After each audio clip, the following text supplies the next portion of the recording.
Commander Elena Reyes stood at the large window of the UN Harbinger, watching the colorful lights of the Galactic Concordate's main station. The massive space station looked like a shining jewel against the darkness of space, with ships of all shapes and sizes moving around it like busy insects. After 50 years of humans being part of the galactic community, the friendly welcome they once received was clearly over. Elena sighed, running a hand through her short black hair. When humans had first discovered faster-than-light travel and made contact with the Concordate, a union of 27 different alien species, they had been welcomed with excitement. The aliens had found humans interesting, with their quick thinking and never-give-up attitude. But now things were different. "They're ready for us," Lieutenant Patel said, stepping onto the bridge. The young officer looked nervous, his dark eyes watching Elena carefully. "The council chambers are prepared for the meeting." Elena nodded slowly. "And did they agree to our terms for the talks?" Patel shifted uncomfortably. "That's the problem, Commander. They're refusing to allow recording of the meeting. They want a private session with no records." Elena's eyes narrowed. This was exactly what she had feared. During the last round of talks, the Concordate had edited the recordings to make the human representatives look angry and unreasonable. After that incident, Earth's leaders had been very clear. Either the talks would be fully recorded and transparent, or there would be no talks at all. "I see," she said quietly. "It seems we're finished here before we've even started." The real trouble had begun 3 months ago. Human engineers had developed a new, revolutionary, faster-than-light drive that made the Concordate's standard technology look ancient in comparison. Instead of being happy about this advancement that could benefit everyone, the Concordate leadership had become afraid. Humans were advancing too quickly, growing too powerful. The emergency meeting had been called to discuss the new technology, but Elena knew what they really wanted: to take control of it and limit its use. "Should I inform the delegation to prepare for departure?" Patel asked. "Not yet," Elena replied. "We'll follow protocol. I'll attend the meeting and officially reject their terms in person. We owe them that much at least." An hour later, Elena walked down the gleaming white hallway of the Concordate Central Station, flanked by 2 human security officers. Aliens of all descriptions moved around them, some with multiple limbs, others floating on anti-gravity devices, a few that looked almost human except for their colorful skin or extra eyes. Once this diversity had filled Elena with wonder. Now she felt only weariness. The grand doors to the council chamber opened automatically as they approached. Inside, representatives from all 27 Concordate species sat in a semicircle of raised platforms. In the center was Elder Zillith of the Ardani, the current head of the Concordate. The Elder's 6-limbed body was draped in ceremonial robes, and his large compound eyes fixed on Elena as she entered. "Commander Reyes, Elder," Zillith said, his translator converting his clicking speech into smooth English. "We welcome humanity's representative. Please take your place so we may begin these important discussions." Elena remained standing at the entrance. "Elder Zillith, members of the council, I must inform you that I cannot participate in these talks under the current conditions." Murmurs spread through the chamber as the various aliens turned to their neighbors or activated their translation devices. "What conditions do you find unacceptable?" asked a Talasian representative, her feathered crest rising in what Elena recognized as irritation. "The lack of transparency," Elena stated firmly. Earth's parliament was clear. All negotiations must be recorded and available for review by all parties. After the misunderstandings from our last meeting, this is non-negotiable. Elder Zillith's upper limbs moved in a gesture of dismissal. "Commander, surely you understand the sensitivity of these discussions. The new drive system your people have developed could destabilize the carefully maintained balance of power in the Concordate. Which is exactly why we need full transparency," Elena countered. "Humanity joined the Concordate with the understanding that all species would share in technological advancements for the common good. We've upheld our end of that agreement. After benefiting greatly from Concordate protection and knowledge, objected a Vrexian ambassador, his scaled skin flushing. Red with emotion, Elena smiled thinly. Have we? In the past 10 years, the Concordat has blocked 3 of our colony applications, imposed special tariffs targeting human goods, and restricted our access to certain technologies, all while happily taking our innovations and resources. The chamber grew quiet. These facts were well known but rarely stated so openly. What are you suggesting, Commander? Elder Zillith asked, his voice now cold. I am not suggesting anything. I am officially informing the Concordat that humanity rejects these talks under the current terms. We will be returning to our sovereign systems to reassess our position in galactic affairs. Now the room erupted in multiple languages, the translation system struggling to keep up with the overlapping voices. Some aliens stood up, others pounded appendages on their platforms. Elder Zillith raised 4 limbs for silence. Commander Reyes, you cannot simply leave. The Concordat has stood for 12,000 years. Your species has been spacefaring for barely a century. Elena stood tall, her face calm despite the chaos around her. Age does not equal wisdom, Elder, nor does tradition equal fairness. Humanity entered the Concordat as equals. If we are not to be treated as such, then we have no place here. This is most irregular, sputtered a small gelatinous alien from the inner circle. No species has ever withdrawn from the Concordat. Then perhaps it's time someone did, Elena replied. Consider this humanity's formal notice. We will begin the withdrawal process immediately, as outlined in the original membership treaty. As Elena turned to leave, she could feel the shock rippling through the chamber. The Concordat had never faced a species willing to walk away from their authority. They had no procedure for it, no prepared response. Commander, Elder Zillith called, after her. If you leave this chamber, there will be consequences. Elena paused at the doorway, looking back over her shoulder at the gathered aliens who had underestimated humanity for the last time. Yes, she said quietly. There will be. The doors closed behind her with a final sounding thud. As Elena walked back toward the docking bay where the Harbinger waited, she activated her communication device. Admiral Chen, this is Commander Reyes. Initiate protocol exodus. The talks have failed. It was done, humanity was walking away, and soon the galaxy would understand exactly what that meant. Admiral Harrison Chen stood perfectly still in his crisp blue uniform as the Harbinger docked with Earth Central Station. Through the viewport, the blue-green sphere of humanity's homeworld filled his view. It had been 3 days since Commander Reyes had walked out of the Concordat meeting, and now the real work would begin. Welcome back, Admiral, said General Maya Okafor as Chen stepped through the airlock. Her dark face was serious. The Global Parliament is assembled and waiting for your report. Chen nodded. And the Concordat representatives? They arrived yesterday. 6 of them, including Elder Zillith himself. They're demanding an emergency session to resolve the misunderstanding, as they put it. Chen almost smiled. Not a misunderstanding. At all, General. For once, I think we understand each other perfectly. An hour later, Chen stood before the gathered leaders of Earth and its colonies in the Grand Parliament chamber. The room was a huge circle with rising tiers of seats, filled with over 200 representatives from every human settlement, from Mars to the distant Epsilon Eridani system.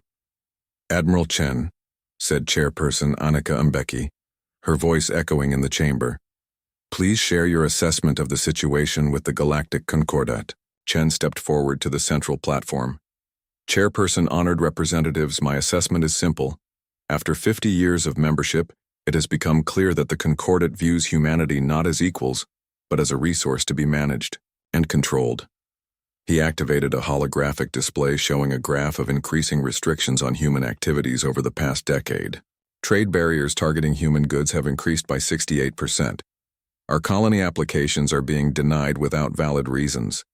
And now, they seek to control our technological innovations, specifically the new Morgan Hirai FTL drive.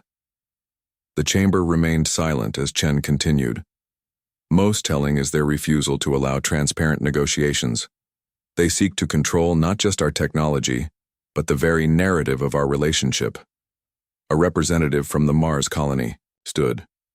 "Admiral, what exactly do they want from us regarding the new drive?"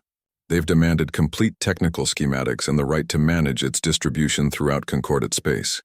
In practice, this would mean limiting human ships to older, slower technology while they study our advancements." Angry murmurs spread through the chamber. "And your recommendation?" asked Chairperson Mbeki. Chen looked around the room, meeting the eyes of humanity's leaders. "I believe the time has come to exercise our right of withdrawal from the Concordate. We should recall all human personnel from Concordate facilities, restrict access to human technology, and secure our borders while we reassess our place in the galactic community." The Parliament erupted in debate. Some representatives argued for caution, others for immediate action. After 2 hours of discussion, a vote was called. The result was clear: 189 in favor of withdrawal, 37 against. "It is decided," announced Chairperson Mbeki. "Admiral Chen, you will deliver our decision to the Concordate representatives." The meeting room was smaller than the Parliament chamber, but no less impressive, with tall windows showing Earth's orbital shipyards where dozens of human vessels were under construction. Elder Zillith and 5 other Concordate representatives sat on one side of a long table. Admiral Chen and General Okafor sat on the other. "This is highly irregular," Zillith began, his translator converting his clicks and whistles into English. "No species has ever considered withdrawing from the Concordate in our 12,000-year history." "Perhaps that's part of the problem," Chen replied calmly. "The Concordate has grown too comfortable with its authority, too certain it cannot be questioned." A Rithian representative leaned forward, her 4 eyes blinking independently. "Admiral, surely we can reach a compromise regarding your new drive technology. We merely wish to ensure it is safely integrated into galactic infrastructure." Chen shook his head. "We both know that's not true. You wish to control it, limit it, and ensure humanity doesn't advance too quickly for your comfort." "You are a young species," said a tall, thin alien with gray skin. "Barely a century in space. The Concordate has managed interstellar peace for millennia. We have experience you lack." "And yet," Chen said, "in 50 years, humanity has contributed more technological innovations to the Concordate than some member species have in centuries. We've improved your medical techniques, enhanced your communication systems, and redesigned your power distribution networks." He placed a data tablet on the table. "This contains the formal notice of humanity's withdrawal from the Galactic Concordate, as voted by our global parliament. According to the membership treaty we signed, we are giving the required 90-day notice before full withdrawal." Elder Zillith's upper limbs trembled slightly. "Admiral, this is a grave mistake. The Concordate protects its members. Outside our alliance, there are dangers." "We are well aware of the risks," Chen interrupted. "We are also aware of our capabilities." "General." Okafor spoke for the first time. "During the withdrawal period, we will be recalling all human personnel from Concordate facilities. All human ships will return to our sovereign space. All technology sharing programs will cease immediately." The Rithian representative's skin changed from blue to a pale white. "You cannot simply remove yourselves from the galactic community." "We are not removing ourselves from the galaxy," Chen clarified. "We are removing ourselves from the Concordate. There's a difference." Elder Zillith's translator struggled to keep up with his rapid speech. "This will have serious economic consequences. Many Concordate systems rely on human goods and services." "Yes?" Chen agreed. "They do. Perhaps you should have considered that before treating us as second-class members." The gray-skinned alien leaned forward. "If you proceed with this withdrawal, access to Concordate markets will be restricted. Your colonies will suffer." General Okafor smiled thinly. "Our analysis suggests otherwise. Human colonies are largely self-sufficient. It's Concordat worlds that depend on human engineering expertise and technical support." Chen stood up. "The decision is made. In 90 days, humanity will no longer be part of the Galactic Concordate. What happens after that is up to you." As Chen and Okafor left the room, they could hear the aliens erupting into their various languages. translation devices struggling to keep up with their panicked discussions. "Do you think they'll try to stop us?" Okafor asked quietly. Chen shook his head. "They can't, and that's what terrifies them." Back in his office, Chen looked out at the shipyards where the new Morgan-Hirai drives were being installed on vessel after vessel. Soon the human fleet would be faster than anything the Concordat could field. He activated his communication system. "This is Admiral Chen to all human outposts and colonies. Initiate protocol exodus. I repeat, initiate protocol exodus. The countdown begins now." Across 23 star systems, humans began preparing for a new chapter in their history, one where they would no longer live in the shadow of ancient alien civilizations, but forge their own path among the stars. Merchant Captain Vreen Ka of the Talarian Trade Guild stood in her office on Nexus Station, staring at the inventory reports with growing horror. It had been 3 months since the humans had announced their withdrawal from the Concordat, and 2 weeks since the official separation had been completed. Now the real effects were beginning to show. "This cannot be right," she muttered, her four-fingered hand swiping through screen after screen of flashing red alerts. "Check these numbers again." Her assistant, a young Talarian named Miktal, bobbed his head nervously. "I've checked 3 times, Captain. The numbers are correct. 43% of our critical station components are of human manufacture. 38% of our medical supplies came from human colonies, and 62% of our station's software systems were maintained by human technicians." Vreen Ka's spotted skin paled to a light blue. "And now? Now we have no access to replacements, updates, or technical support," Miktal said quietly. "The human trading ships have stopped coming. Their maintenance teams left 2 weeks ago. Their communication channels are silent." The merchant captain walked to the viewport of her office, looking out at the busy trading hub. Nexus Station was one of the largest commercial centers in the Concordat, with thousands of ships docking each day to trade goods from hundreds of worlds. But already she could see changes. Fewer ships, longer wait times as automated systems began to glitch without their regular human updates. "What are other stations reporting?" she asked. Miktal's ears drooped. "It's the same everywhere, Captain. The Rithian Medical Collective reports critical shortages of synthetic organs developed by human doctors. 3 mining outposts in the Cygnus Arm have lost life support capabilities without human maintenance crews." "But this is impossible," Vreen Ka exclaimed, turning back to her assistant. "The humans were just one species among many in the Concordat. How could their absence cause such chaos?" Miktal suggested. "It seems we didn't realize how much we had come to rely on them." Vreen Ka sat heavily in her chair. When news of the human withdrawal had first spread, many Concordat species had scoffed. The humans were seen as newcomers, barely established in the galactic community. Their departure had been viewed as a minor diplomatic embarrassment. Nothing more. Now, station by station, world by world, the truth was becoming clear.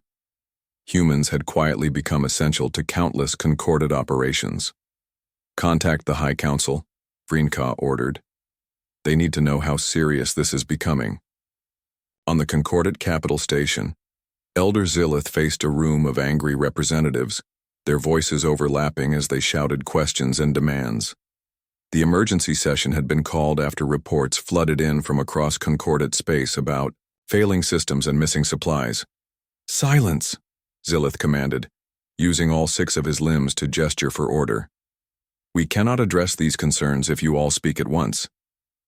"My world's atmospheric processors are failing," called out the Palaxian ambassador.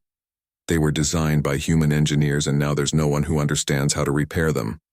The medical center on Rith has lost access to synthetic organ protocols," added another voice. "Critical patients are dying. Our deep space communication network is degrading without human maintenance teams." Zillith felt a cold dread spreading through his body. When the humans had first announced their withdrawal, he had been certain they would return quickly, humbled by the reality of life outside the Concordat's protection. Instead, they had methodically extracted themselves from all Concordat systems, recalling their people and technology with quiet efficiency. "We have attempted to contact Earth's government," Seelith said when the room quieted slightly. "They are not responding to concordant channels." "What did you expect?" asked Ambassador Rune of the Vitric Combine, his normally calm voice edged with anger. "You treated them like children? Demanded their technology while giving nothing in return, and now you're surprised they won't answer your calls?" Seelith's compound eyes narrowed. "Ambassador Rune, your criticism is not helpful." "It is entirely helpful," Rune interrupted, standing from his seat. The tall, slender alien looked around the room. "We must understand our mistake if we hope to correct it. The humans were not just another member species. They were different." "Different how?" asked a Dralian representative. "They have no special abilities, no extraordinary physical traits." Rune shook his head. "Their difference was in how they think, how they approach problems. When faced with a challenge, most concordant species turn to established protocols and traditional solutions. Humans invent. They see patterns we miss.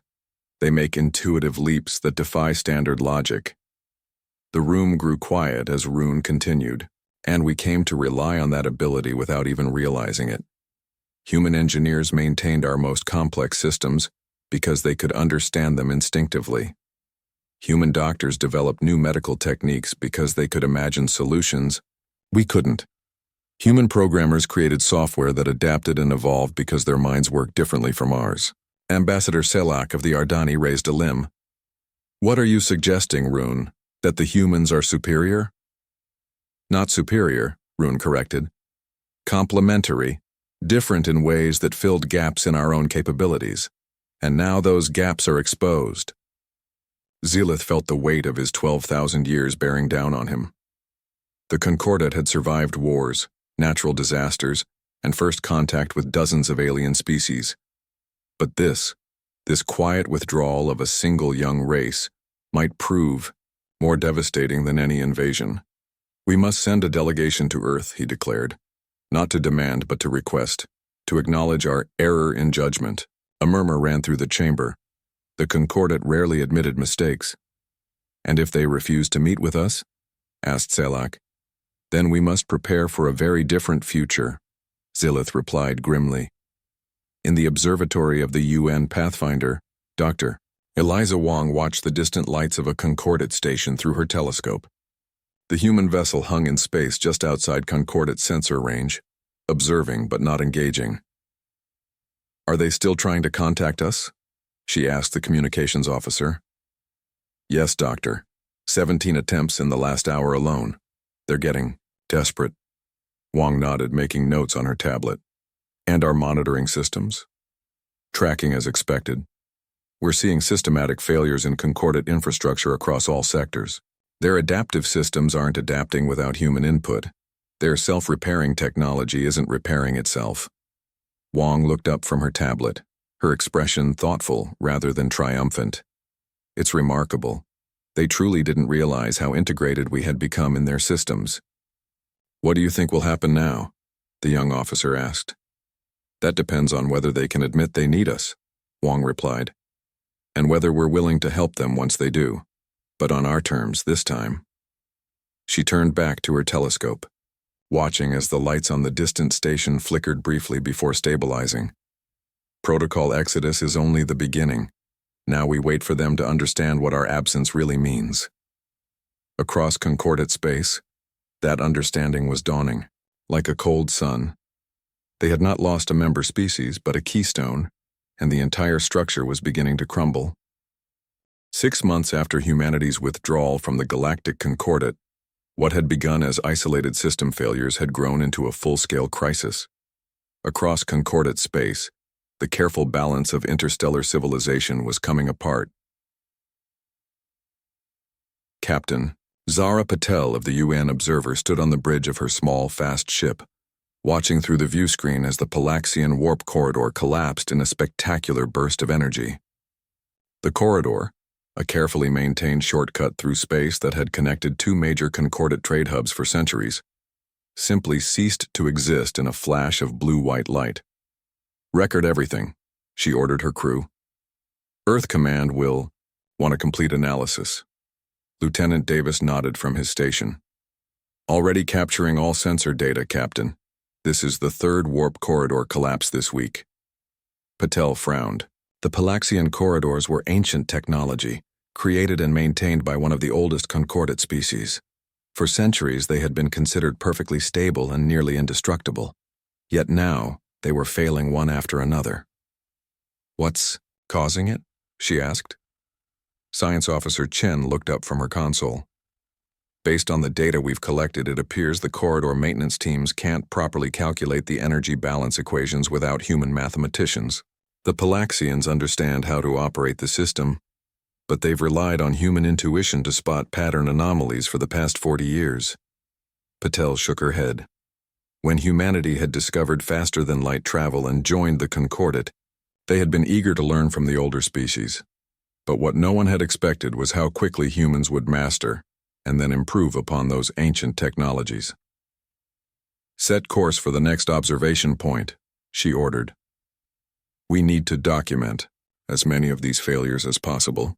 As the observer slipped away using its new Morgan Hirai drive, technology the Concordate had never gotten a chance to study, Patel wondered if the aliens now regretted their treatment of humanity.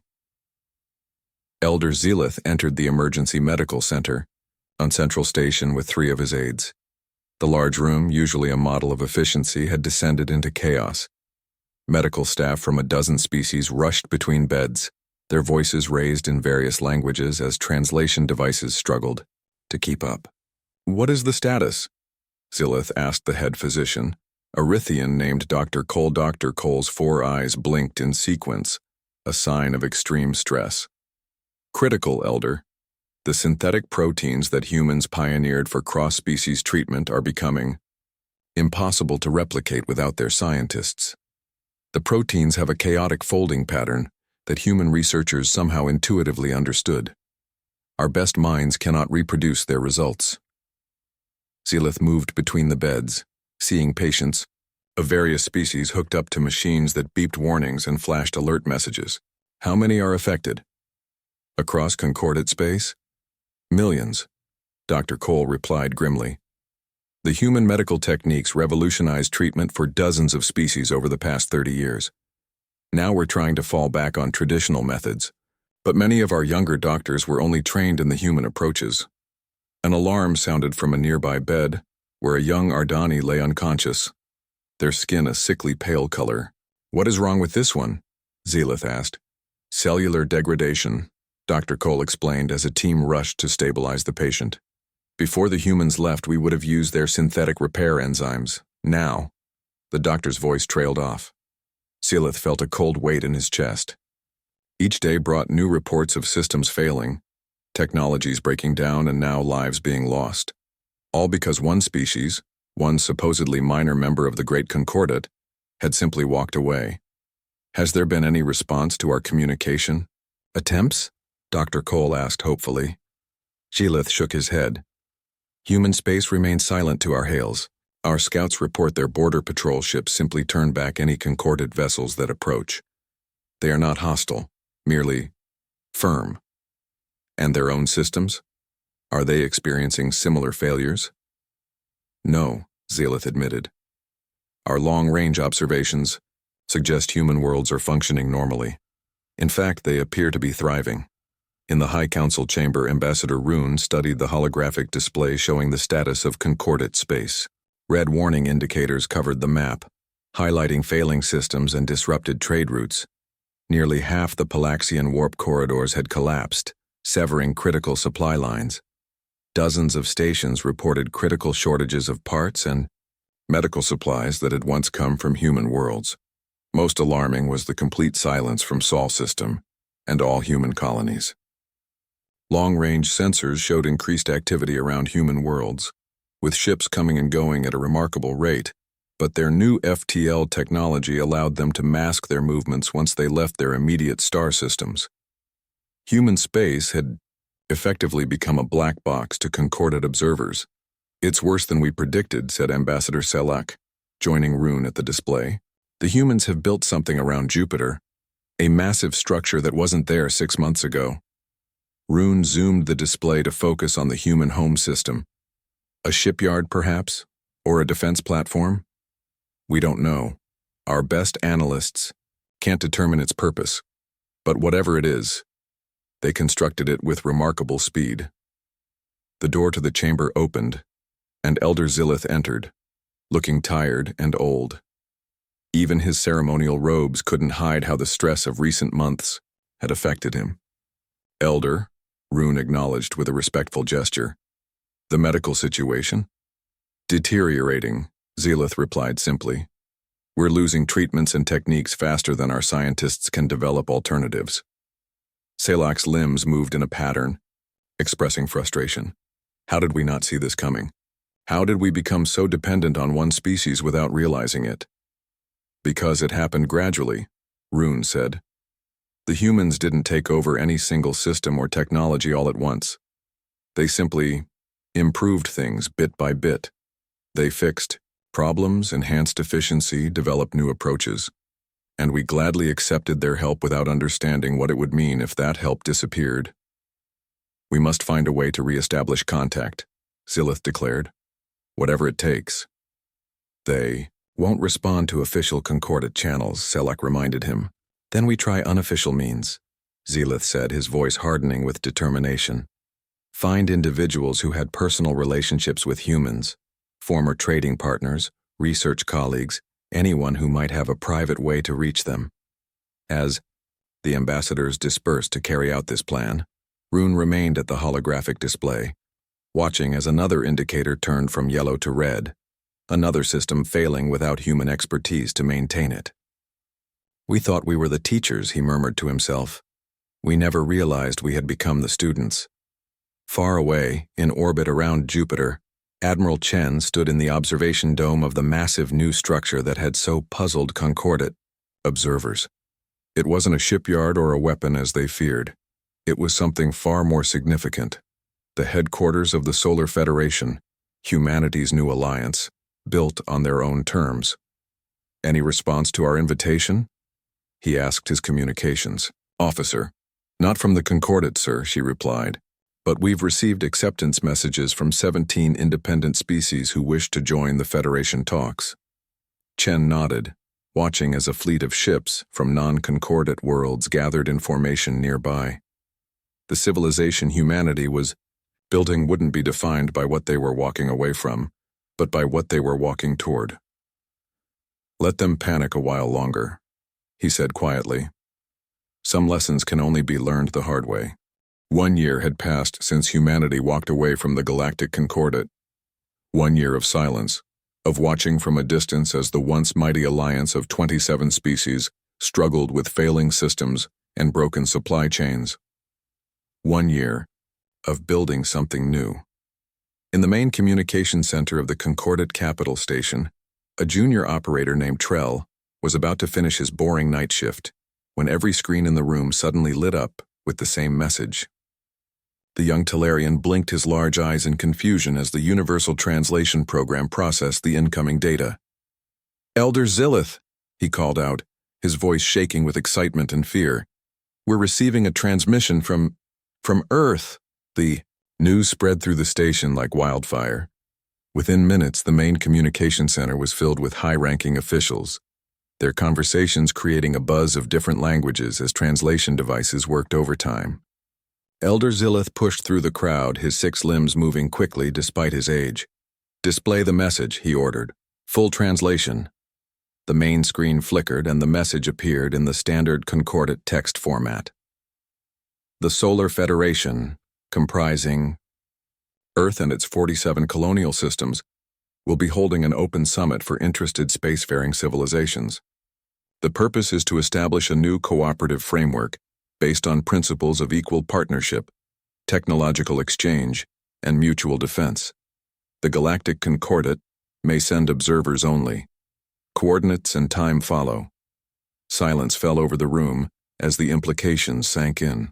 After a year of complete withdrawal, humanity had not only survived outside the Concordate's protection, they had expanded and organized into their own interstellar alliance.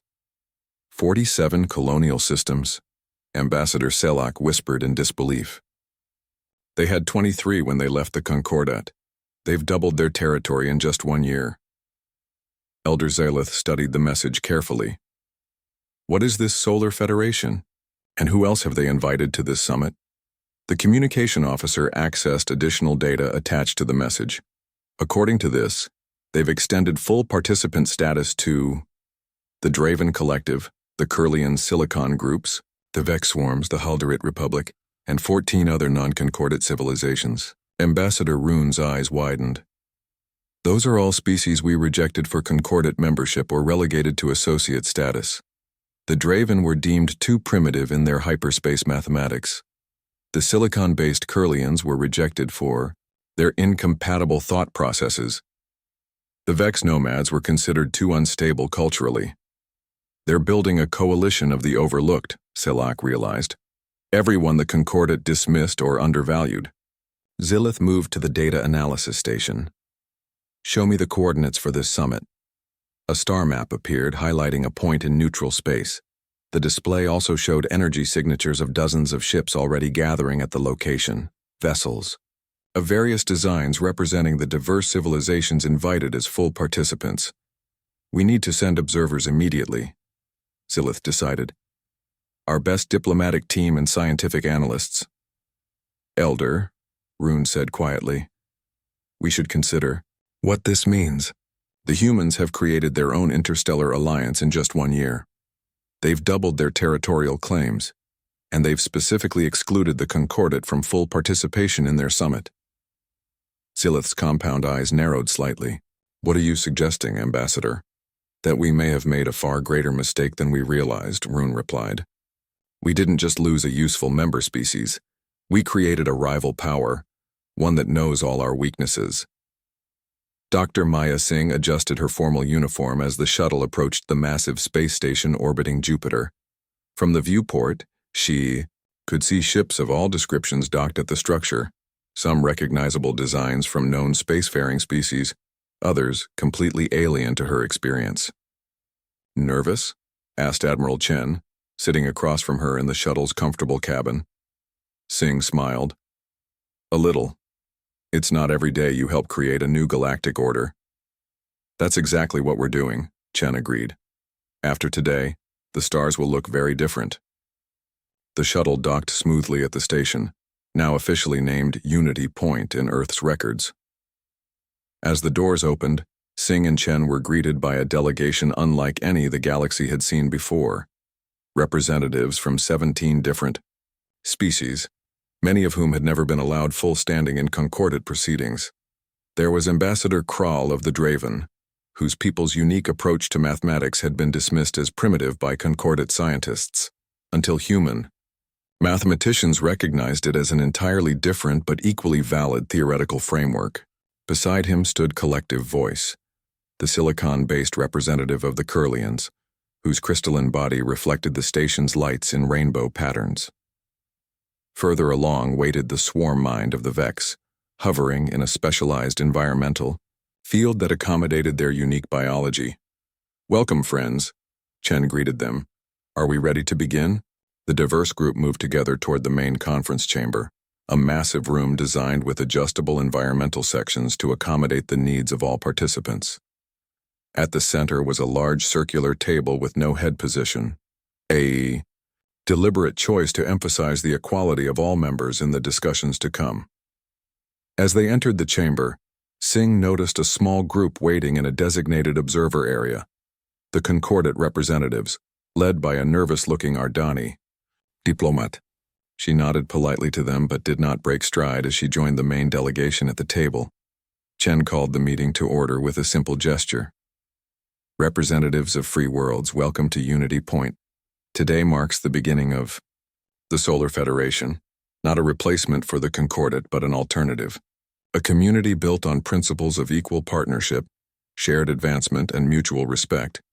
He activated a holographic display showing technical schematics. As a demonstration of our commitment to these principles, the Solar Federation will begin by sharing our advancements equally among all member worlds. The Morgan Hirai FTL drive specifications are now available to all signatories, along with our latest developments in medical technology, environmental systems, and communication networks. From their observation area, the Concordate representatives whispered urgently to each other, their translation devices working overtime as they realized what was happening. The humans weren't just creating a rival alliance, they were freely sharing the very technologies the Concordate had tried to control. Ambassador Krall of the Draven spoke next, his translator converting his musical language.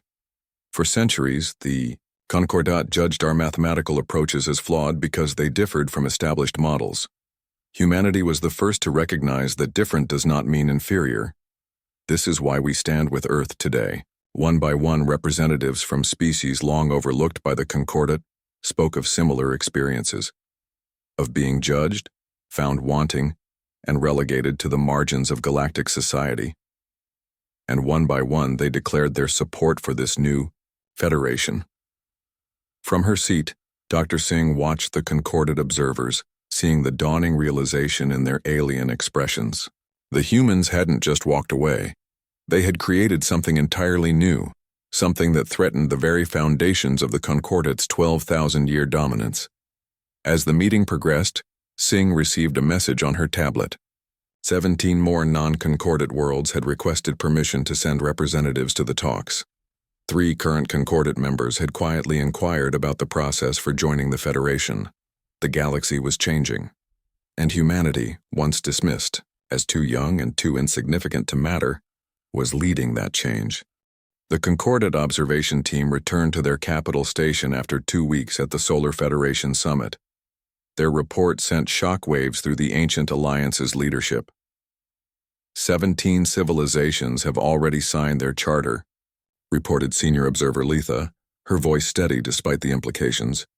The female Ardani stood before the High Council, surrounded by the leaders of the Concordate's most powerful species, including 3 former Concordate members who have formally withdrawn to join the Federation. On the large display screen behind her appeared an image that perfectly captured the Concordate's failure.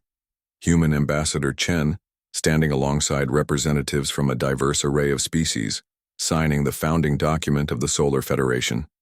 Many of these aliens had distinctive appearances or environmental needs that had once made them seem too different for full Concordate participation. Former members? Which ones?